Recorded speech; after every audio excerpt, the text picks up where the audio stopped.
Ben, je dirais que c'est principalement mon cégep. Avant le cégep, j'avais peu d'idées de ce qu'était l'économie, que ça faisait, comment on pouvait appliquer ça dans une carrière professionnelle.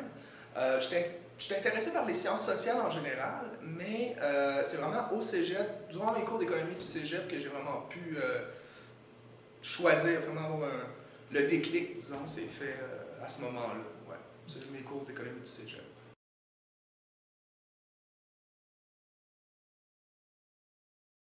C'est sûr que, disons, de les économistes euh, disons, plus vieux, il y aurait Keynes, qui a eu une influence immense sur tout ce qui est politique publique, décision de l'État. Mais disons, dans une époque plus contemporaine, là, je pourrais penser à quelqu'un comme M. Jacques Parizeau, qui a eu un immense impact sur le développement de l'État québécois, sur la qualité de vie des gens, vraiment un impact concret dans le monde réel.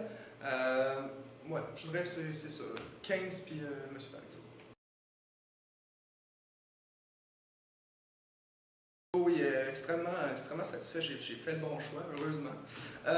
Non, à tous les mois, je dis souvent, en blague un peu, ce qui est plus dur dans mon emploi, c'est de me lever le matin, là. Parce qu'une fois que je suis levé, là, je m'en vais au travail, je fais des choses que j'aime, j'ai des collègues que j'adore, puis c'est des sujets passionnants, c'est exactement ce que je voulais faire. Surtout, moi, comme je travaille au gouvernement, mais c'est vraiment les politiques publiques, l'application des politiques publiques, l'impact concret sur le citoyen. Puis non, c'est vraiment ce que je voulais faire, puis je suis très heureux de mon choix de carrière. Euh, ben, disons, les notions essentielles, ben, c'est surtout d'avoir une image globale des problématiques. Ce qui n'est pas le cas, des fois, c'est pas toutes les disciplines qui vont considérer l'ensemble des éléments, donc les effets indirects, les incitations, il y a aussi toute l'analyse des coûts-bénéfices, mais où on sort de l'analyse strictement monétaire, où on va considérer d'autres choses, l'utilité des agents, des comportements qui peuvent être irrationnels. Donc, c'est l'idée d'essayer d'avoir une image globale des problématiques, moins ciblée sur, par exemple, uniquement les impacts monétaires ou uniquement une vision comptable d'une problématique.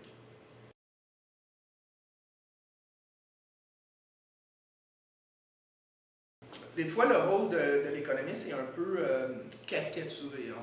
On les voit un peu comme des grands mercenaires du capitalisme mondialisé. Et je pense que c'est une image qui ne rend pas justice au rôle d'économiste et à la diversité des opinions aussi dans le monde économique. On peut penser, par exemple, aux économistes qui travaillent à l'Institut économique de Montréal ou ceux qui travaillent à l'IRIS, l'Institut de recherche et d'information socio-économique, qui ont pourtant des positions tout à fait différentes, qui n'ont pas du tout les mêmes prescriptions face aux politiques publiques. Et pourtant, ces gens-là sont économistes. Donc, je pense que faut voir les économistes comme des gens qui, comme la population, ont des opinions diversifiées et qui peuvent amener un cadre d'analyse et pas une idéologie. Donc, vraiment, il y a un travail d'économiste et il y a évidemment des opinions économiques qui sont deux choses qu'on doit distinguer.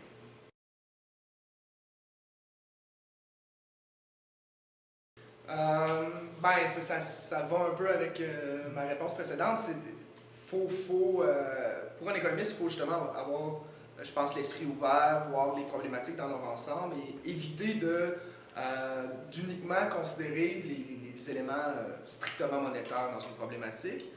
Puis, c'est ça. Puis, je pense aussi important d'avoir une certaine culture générale des dynamiques économiques, de savoir saisir ce que devrait être la conséquence d'une politique publique ou d'un choix d'entreprise.